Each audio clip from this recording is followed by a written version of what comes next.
In this video, I'm going to show you how to replace an Upstream O2 sensor on a Jeep Cherokee, which is located in the engine compartment.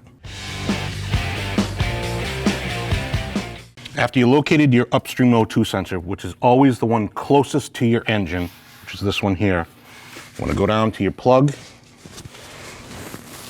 squeeze the tab, unplug it, take it out of its holder,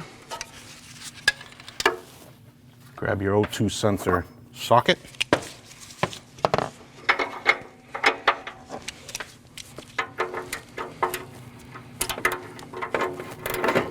loosen that up,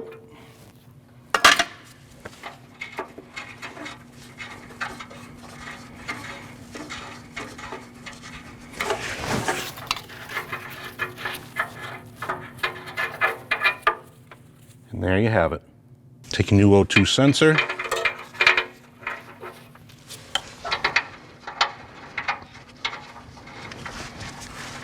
put it in by hand.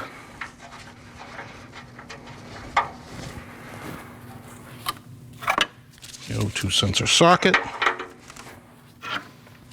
Just want to give that a snug. Don't want to over tighten it.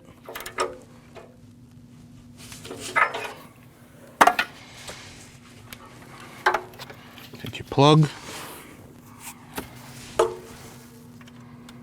Plug it in, wait for that click. And then put it in your holder, and there you have it. When only the best will do, demand TRQ. The only company that lets you view before you do. TRQ is committed to offering the highest quality aftermarket auto parts that are engineered for peace of mind. Thanks for using and viewing with TRQ.